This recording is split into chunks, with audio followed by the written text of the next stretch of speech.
슬프다 구스의 강 건너편 날개 치는 소리 나는 땅이여. 갈 때 배를 물에 띄우고 그 사자를 수로로 보내며 이르기를 민첩한 사절들아.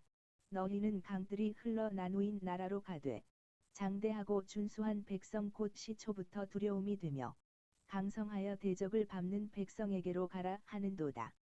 세상의 모든 거민, 지상에 사는 너희여 산들 위에 기치를 세우거든 너희는 보고 나팔을 불거든 너희는 들을지니라.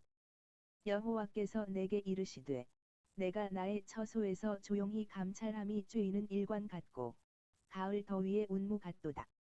추수하기 전에 꽃이 떨어지고 포도가 맺혀 익어갈 때에 내가 낫으로 그 연한 가지를 베며 퍼진 가지를 찍어버려서 산의 독수리들과 땅의 들짐승들에게 던져주리니 산의 독수리들이 그것으로 여름을 지내며 땅의 들짐승들이 다 그것으로 겨울을 지내리라 하셨습니다. 그때의 강들이 흘러 나누인 나라에 장대하고 준수한 백성 곧 시초부터 두려움이 되며 강성하여 대적을 밟는 백성이 만군의 여호와께 드릴 예물을 가지고 만군의 여호와의 이름을 두신 곳 시온 산에 이르리라. 아멘. 샬롬, 주님의 평화가 함께 하시기를 축복합니다. 자, 오늘은 이사야 18장입니다. 구수에 대한 예언의 얘기가 소개가 되고 있습니다. 이 구수 나라는 곧 에디오피아입니다. 아프리카 동북부에 소재하지요. 애굽 나라 남동쪽에 있는 역사가 오래된 나라입니다. 북위 18에서 19도 사이에 있는 나일강의 대굴곡에 있는 나라이지요. 남쪽 경계에서는 긴 나일강의 한계선이 되기도 합니다. 자, 1절로 3절은 구수에 보내는 사자에 대한 얘기이지요. 여기에 날개치는 소리는 날개 그늘 밑에 보호함을 받는다 또는 위세를 떨친다 그런 뜻을 가지고 있습니다.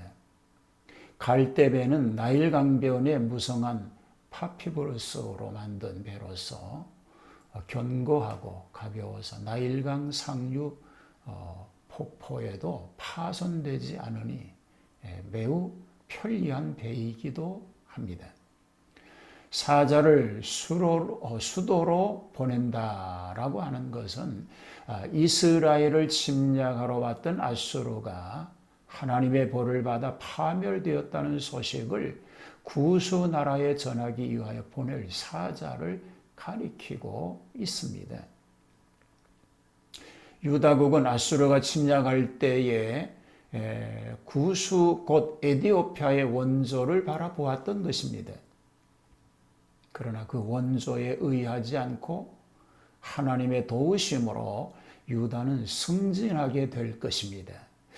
자, 이 일은 선지자가 에디오피아에 전달하라고 하였으니 이는 에디오피아의 원조를 바라보는 유다의 외국 의조심을 미리 파괴시킨 것입니다. 하나님보다 이웃 강국을 의존함은 큰 수치입니다. 에디오피아뿐만 아니라 세계 만민에게까지 통고하라는 것입니다. 구수에 대한 계시지요. 4절로 6절입니다. 하나님께서 내게 이르시되 4절에 보면 내가 나의 처소에서 조용히 감찰함이 쬐이는 일관 같고 가을 더위의 운무 같도다 라고 하였습니다.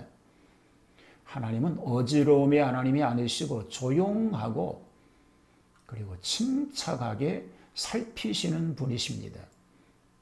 구수나 아수르의 소란에 비하여서 하나님은 보좌에 앉으셔서 오히려 조용하고 고요하게 살피시다가 모든 때가 성숙될 때에 신속하게 하실 일을 주권적으로 하신다는 것입니다.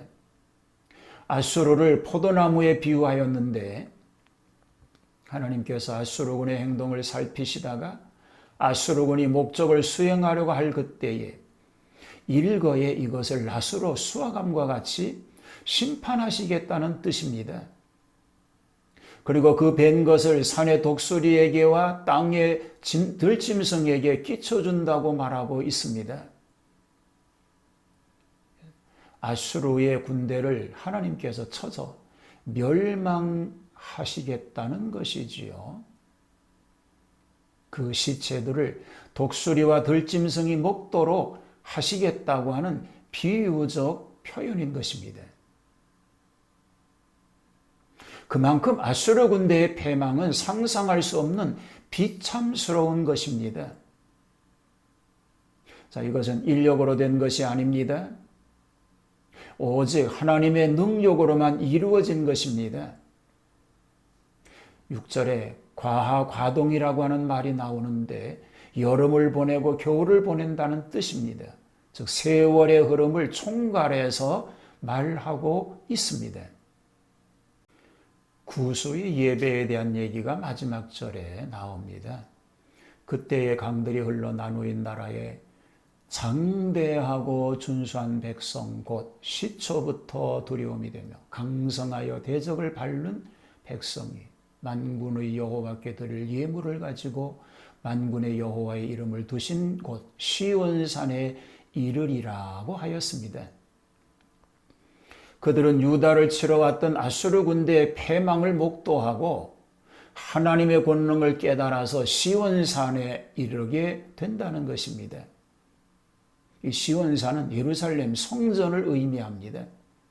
예물은 어떤 예물인지 자세히 모르겠지만 사네림의 군대를 물리친 후에 유대인의 성전에 예물을 보내거나 여호와에 의해서 수행된 기적을 인정하면서 순수한 감사의 예물을 드리게 된다고 하는 말씀인 것입니다. 하나님께서 그의 백성을 구원하시기 위하여 그의 원수들을 징벌하시는 때도 있습니다. 그때에는 강한 민족 중에서 회개하고 돌아올 이들도 있을 것입니다. 이런 놀라운 역사, 하나님을 예배하는 놀라운 역사가 우리의 삶 속에 우리의 이웃과 친지 그리고 이 민족 가운데 그리고 열방 가운데 넘치게 되기를 주님의 이름으로 축복합니다. 하나님을 통하여 하나님의 뜻을 이루어가는 그런 삶 되게 하여 주시옵소서. 하나님만이 예배의 대상자인 것을 알고 오직 하나님만 예배하는 그런 삶이 되게 하시고 주변의 여건과 환경이 힘들고 어렵고 복잡한 상황을 주님 기억하시고 긍휼을 베푸셔서 하나님의 영광스러운 뜻을 이루어드리는 그런 놀라운 삶이 되도록 함께하여 주옵소서. 예수님 이름으로 기도하옵나이다. 아멘.